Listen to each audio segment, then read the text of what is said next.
Good morning, everybody. It's Carpo, and this morning I'd like to talk about something that I don't want to talk about, which is news stories, and it's something that those who watch my channel know I totally avoid, is current events, because as I've said before, these things are often twisted out of proportion. Nobody really knows the details and whatnot. I made the mistake of, speaking up on a couple of videos about the Michael Brown case, and I had quite a few people jump down my throat about it because they, believe that the officers were justified in what they did, and whatever. I let it go. People are going to have their opinions.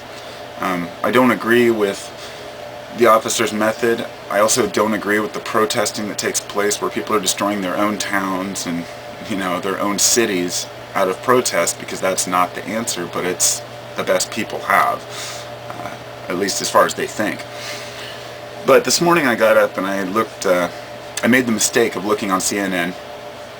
I think it was CNN. It was just some news page I clicked on, and it was about this case, about this guy, what's his name? Right here, Eric Garner, the chokehold, the guy who was choked and in New York. And I just assumed it was another belligerent criminal that somebody was trying to arrest, and they had excessive force, and he died. So I watched the video from it. And in today's world with everybody has a video camera. Everybody has a video camera. It's getting harder and harder to hide these things and to pretend like the police were justified. And I'll tell you, in this case, that officer should be punished. That's how I feel about it. And if you're not aware of the story, I guess you won't know what I'm talking about, but I think by now most people are, somewhat at least aware of what happened. And if you watch the video, the man had a history of selling cigarettes illegally, okay? And the plainclothes officer came up, and he was basically saying, hey, I want you guys to quit harassing me. And he was maybe being a little belligerent. Maybe he was annoyed by the cops always bugging him, whatever. But I watched the video. The cop instantly puts him in a chokehold, drops him to the ground. He's saying, I can't breathe, I can't breathe, I can't breathe. And then it gets even more disgusting, because there's a 7-minute long video somebody else filmed of him just laying there, obviously dead. And the cops are just mulling around pretending like, they're waiting for the ambulance, like he's alright. Now, this is the part that really pissed me off, because aren't cops supposed to know CPR? I mean, isn't a police officer supposed to do everything he can to try to help someone like that? The worst part about it is that they had him cuffed on the ground. He was basically unconscious, and they continued to leave him handcuffed. The guy had never been violent. He never swung at the cops. He'd never hurt a cop. He didn't intend to cause any trouble with the police. And they call it resisting arrest. Well, when a cop grabs you by a chokehold and slams you to the fucking ground, yeah, you're going to resist. People don't like being held down, especially when they have no reason to be held down. And you can't just say, well, the officer told him to lay down, so that's what he's supposed to do. It doesn't work that way. In the real world, if a cop came up and said, lay down on the ground to me, I'd say, why? But being a white male, I probably wouldn't have the same problems. And I understand white privilege, but I don't play that game, and I'm not sitting here griping or crying for the black man or the black community. That's not what I'm saying. I'm saying in this particular case, regardless of his color, regardless of what his past experience was or his priors, the cops should have handled it better. And when he said, I can't breathe, they should have at least made the effort to take their damn hands off his face and chest. And I understand that when people are under pressure, then they act irrationally, and police do it all the time. But that's no excuse. Police are there to be trained to do their job right, and if they can't do their job right, they need to be, at the very least, fired. But definitely press charges upon you, especially if you kill someone. And the New York police have a, they have a rule against chokeholds like that. I mean, it's obvious that this guy was acting outside of his regular, I don't know what the hell he was trying to do with his little football jersey on, like tackling this guy. What does he think, he's some kind of big hero? He's probably got little man complex, judging by the size of the guy. And, you know, I don't like being judgmental, but, you know, this kind of shit has to stop. Of course, this is just one case that got blown out among thousands of cases every year that happen. But when they do happen, we got to speak up on how we feel about it. And I'm disgusted by it. So, since I'm already talking about this kind of stuff, I might as well bring up this other case that I somehow came across, which was about this guy who left his son at home for a little while. He had to run out to the store or something, and he came back home to find his this 18-year-old, I don't know if it was a family friend or what, molesting his. He came back in his kid's room, and the guy had stood up and his pants dropped around his ankles, and the guy was molesting his son. And he beat the guy to a pulp. I mean, he beat the shit out of this guy. I mean, you can see his face. It's hilarious. I mean, I'm a non-violent person, but when I see somebody with their face beaten to shit that touched a child, I say, why aren't they dead?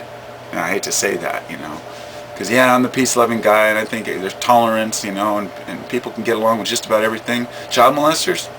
No, there's no room for you in this world. None at all. And I don't care what type of childhood events or traumas brought upon this. There's no empathy from me. There's no sympathy from someone who is either a molester from children or an adult rapist. Anyone who victimizes others and sexually assaults them or abuses them or forces them to do things they don't want to do. Those are the people we need to push off the cliff. Bye-bye. That reminds me of a story about the Inuits. And I was reading about what society does with sociopaths and psychopaths, and the Inuits would, if they had somebody who was psychopathic tendencies in their community, they would take them on a hunt. And when they got to the edge of a cliff, they'd push them off. And that seems harsh, seems brutal, but in a community where everything's so tightly knit, you got to make sure that the community is taking care of each other, because one bad apple can ruin the bunch. And having rapists out there is just disgusting to me. Now they're really, I can't think of really anything worse, you know, not even a soldier blasting away through the front lines is even remotely, you know, because these people think that they're defending their country. They think that they're, you know, helping to defend people. Sometimes they are, sometimes they aren't. But a rapist has no purpose. A molester has no purpose. And if you're raping adults, that's one thing. If you're molesting children, I hope I never run cross paths with you while you're doing so, because I can let just about anything go, but when it comes to harming others, it's not right. Children are our future. Children are the world. Children, we spend so much time trying to raise them to be good people, and then along comes some piece of shit fucking rapist that thinks he can take advantage of them. So I guess what I'm saying in a nutshell is that we complain a lot about these elites and these people who are behind the scenes, the people who are making the decisions, the people that we're mad at, you know, or some people are mad at. And I think maybe if we redirected that energy at people in our community who do shit like this, then maybe we could actually make a change, you know, because these people who molest and rape, they end up getting out and going back into communities and living their lives normally, and nobody does anything about it, you know. You don't hear about, oh, this rapist that got out of prison, the whole community came and burned down their house. That wouldn't seem right, but you know what? If a person keeps doing it and keeps doing it, you know, whatever's going to happen is going to happen. Just like the Inuits, you know. We can't have that shit. So, yeah, I probably cussed more in this video than any of my other videos, but fucking A, man, I'm getting sick of it. And this is why I don't watch the news, because I got up this morning at 5 in the morning and I decided I'm going to start work on my book, writing my book. And so I click on the news, and instantly I'm distracted for an hour. And this is the problem with society. We're distracted. But at the same time, if we're not paying attention, can't do anything about it or be aware of it. Me being aware of a rapist that got beat up, or being aware of a black man that got killed by cops, that's not going to change what happened, or the fact that it'll probably happen again. But the only reason I'm making this video is because at least I have a little bit of clout in this world. Maybe a few people listen, and I figure I'm obligated to speak about it. I actually feel obligated to speak about everything that I do speak about. You know, it's something that, these are things I feel that people need to be discussing. And we can sit and talk about spirituality and the roots of mankind and get into ancient history. We could spend years researching, you know, Sumeria and, you know, ancient cultures and try to figure out where we're from and where we're going. But meanwhile, and I hate to say this, but because I'm guilty too, you know, we're so focused on improving ourselves and improving the world that we don't realize that sometimes improving the world is such a simple thing, to just speak up. An example for me is when I'm in a group of people, say at work, working at a job site, like when I was doing construction. There's a lot of right-wing type people in construction, you know, especially the bosses. And everybody was talking about politics one day while we were loading a dump truck. It was about 10 years ago. And my boss was a hardcore right-winger. And he was talking about healthcare or something like that, you know, something that he was opposed to. And I piped in and said, well, I don't see it that way. I think this and this and this. And you could tell by the look on his face that he's not used to having other people opinionated, especially not when they're working for him. But hey, man, these are my views. If you're going to talk politics, I'm going to speak how I feel about it. I could tell he didn't like me much after that. And it wasn't too much longer before the work got short and then I never got called back. Political views can divide you from your job. I'm not saying that was the reason. It was more than that. There were other things going on, you know. But that's kind of the root of how people think. If others don't think like me, I want them out of my picture. But this is also what keeps people with their mouths shut.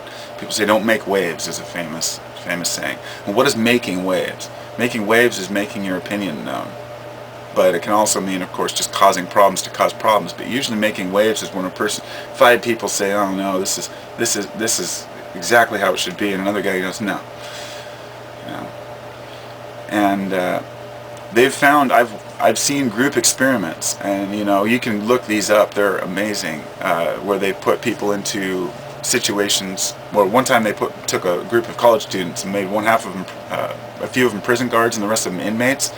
And within like 3 or 4 days, they had to stop the experiment because they were abusing the inmates because they had taken on that role. And we all take on these roles and abuse each other, thinking it's okay. People think that it's okay to speak your mind as long as you agree with what they say. And then a lot of people are too timid to say anything about it when they see something wrong. You know, they're afraid that others around them may not agree with them. Well, fuck those people. Seriously, fuck those people. You know, it's not about agreeing with people. It's never been about agreeing. It's about compromising. But when it comes to values, let's say, for example, you know, one person may say, I believe in health care. I believe the poor should receive health care. You know, government funded, you know, through tax money. Another person says, no, that's a waste of, you know, people's money. People should be able to get their own health care. Now, I won't even get into my opinion on the subject. But this is a subject that two sides can equally have good, valid points on. But you'll never hear one person say, I don't support rapists, and another guy says, I do. Or, you know, there are certain things that we do not accept in society, period. And so the big stories, the ones that people talk about a lot, that continue on and on and on, are the ones about, such as like healthcare, government assistance and such. But when it comes to just basic human rights, you know, each one of us has to stand up. You have an obligation to point out that kind of shit when you see it going on in society, and to speak your mind about it. And don't be afraid that the story, just because you don't know the complete story, that somehow you can't speak up on it. Nobody knows the complete story. And this is the most important point, is that there's people out there saying, well, you got to look at all the evidence. Well, you know, all the evidence is online, as much as the next guy can see. In a lot of cases, we have to look at a situation and say, maybe there's more to it. But when it's a cut and dry example of a cop choking a guy and dropping him to the ground, and the guy stops breathing, and then he sits there for 7 minutes unconscious, and they don't even uncuff him or try to give him CPR, that's the kind of shit that says that cop fucked up and he needs to be punished for it. And that's my opinion. And as far as the rapist guy, I mean, I'm surprised he's still alive. That was my comment on there. It's like, he's lucky to be alive. You know, most parents catch a guy in there doing that to their kid, and it would be the end. But I guess that's my point: is abusers, rapists, those who do direct harm to others, physical harm, even a police officer who thinks it's within their right. And that guy was not resisting. He was not attempting to harm an officer, and he never had. He had like 30 priors, but they were mostly for selling illegal cigarettes. So I mean, come on, you know. It's like somebody said, oh, he was breaking the law. Breaking the law is breaking the law. Bullshit. Have you ever recorded a mixtape for your friends when you were younger? Made a CD, given it away? That's illegal. What if a cop knocked you to the ground for that? You know, selling illegal cigarettes is no different. In fact, it's probably helping to reduce the taxes that everybody's paying on things that's just going in the pockets of big business anyway. Anyway, it's all a personal issue. That's how I feel about it. I think abusers, rapists, you know, murderers, people who murder without reason, they've all got to be punished. And it's up to us as society to make them feel as shitty as possible for what they do. There's no poor me, oh, poor this guy, he was a victim so he became a rapist. It doesn't matter why. If he's harming others, he needs to be dealt with. So, you have your own communities. I'm sure you have people in your communities that cause problems. Make it known that you won't accept it or tolerate it. You know, whatever we can do, right? Anyway, have a good day, everybody, and take it easy. And I know this turned out to be long, but, you know, I'm not really that emotional about it, although I became animated. But it's just another thing to shake your head at and say, when will we learn, you know? As long as police get away with this kind of stuff, they'll continue to do it. But then again, a majority of police do a fine job. See, I'm not picking on police here. So I don't want to make sure people say, oh, cops suck. No, it's not like that. It's just that a few cops need to be punished when they make a mistake, just like anyone else. Because if you screw up at your job, you get fired, okay? If you break something at your job, you'll get fined for it or charged if you do it on purpose. Things happen, right? So this is my opinion. I'm sure people will disagree, but that's fine. That's what life's about. But anyway, have a good day, everybody.